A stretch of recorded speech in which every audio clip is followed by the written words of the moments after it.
வணக்கம். இன்றைக்கி ட்ரம் சீடரை பயன்படுத்தி நேரடி நெல் விதைப்பு இது எப்படி பண்ணுறதுன்னு பார்த்துட்ருக்கோம். முதல்ல அதுக்கு விதை வந்து நீங்கள் தேர்வு செய்யப்பட்ட விதையை உப்பு முட்டை கரைசலில் தேர்வு செஞ்சுருங்க. ஸோ அப்படி தேர்வு செய்யப்பட்ட ஒரு விதையை நீங்கள் 12 மணி நேரம் ஊற வச்சுட்டு அப்புறம் தண்ணீரை வடிகட்டி ஒரு ஈரமான கோணியில் வச்சுக்கங்க. வழக்கமாக நாத்தாங்களுக்கு எப்படி பண்ணுவீங்களோ அதே முறை தான். இப்போ நாளைக்கு ட்ரம் சீடர் நீங்கள் உருட்ட போகிறீங்க அப்படின்னா இன்றைக்கி நைட்டு 8 மணிக்கே வந்து விதை தேர்வு பண்ணி ஊற வச்சுருங்க.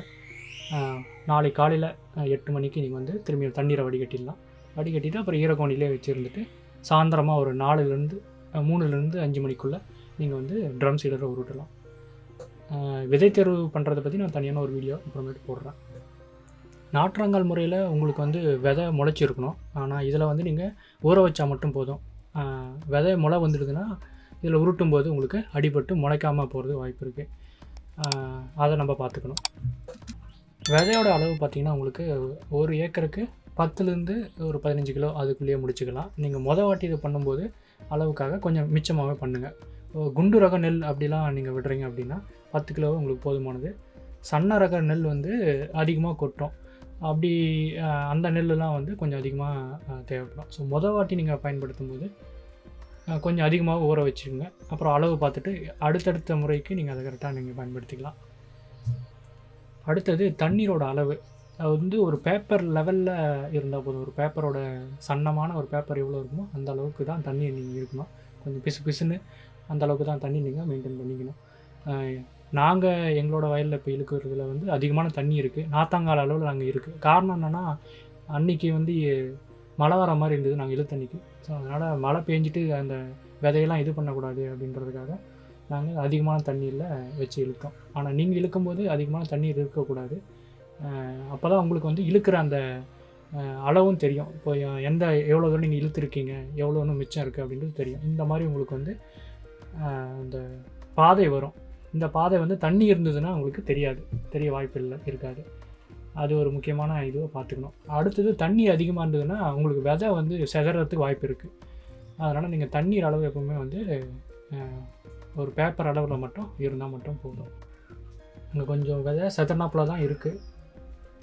நாங்கள் முளைக்கிறப்போ பார்க்குறோம் எப்படி இருக்குன்றத வீடியோ போடுறோம். அடுத்தது இழுக்கிற முறை. இந்த இழுக்கிற முறை வந்து நீங்கள் பார்த்திங்கன்னா கிழக்கு மேற்காக தான் இழுக்கணும். ஏன் அப்படின்னா சூரிய ஒளி பயிர்களோட வேர்களுக்கு நேராக போகிறதுக்கு ஒரு வாய்ப்பு இருக்கும். அதனால் அப்படி இழுக்கணும். அடுத்தது நீங்கள் இழுத்த ஒரு பாதையிலிருந்து அடுத்த பாதையை நீங்கள் தொடங்கணும்.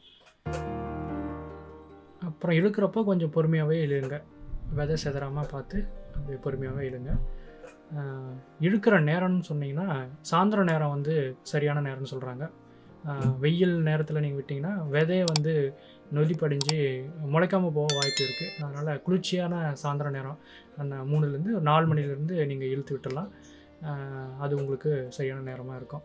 இந்த ட்ரம் சீடரை பயன்படுத்தி 1 மணி நேரத்தில் 1 ஏக்கரா ஒரே ஆள் வந்து விதைச்சிடலாம். இழுத்த 10 நாளுக்கு அப்புறம் இந்த அளவுக்கு எங்களுக்கு விதை முளைச்சிருந்தது. எல்லா விதையும் முளைச்சிருந்தது வரிசையாக. மேலும் இதனோட வளர்ச்சி, கலை கட்டுப்பாடு இதெல்லாம் நம்ம வந்து அடுத்தடுத்த வீடியோவில் கண்டிப்பாக பார்ப்போம். நாங்கள் இதுக்கு முன்னாடி இன்னொரு இடத்துல ட்ரை பண்ணியிருந்தோம். அந்த இடத்துல இந்த மாதிரி நல்லா தான் முளைச்சிருந்தது. அதனால் இந்த முறை வந்து உங்களுக்கு பயனளிக்கும். ஆட்கள் கூறிய குறைக்கும், செலவினங்களை கண்டிப்பாக மிச்சப்படுத்தும், மகசூலையும் அதிகரிக்கிறதுக்கு வாய்ப்பு இருக்குது. அதனால் எல்லா விவசாயிகளும் இதை கண்டிப்பாக பயன்படுத்தலாம். மேலும் உங்களுக்கு ஏதாவது தகவல் தேவைப்பட்டால் கீழே கமெண்ட் பண்ணுங்கள். இந்த வீடியோ பிடிச்சிருந்தால் லைக் பண்ணுங்கள். மறக்காமல் நம்மளோட சேனலுக்கு சப்ஸ்கிரைப் பண்ணுங்கள். நன்றி.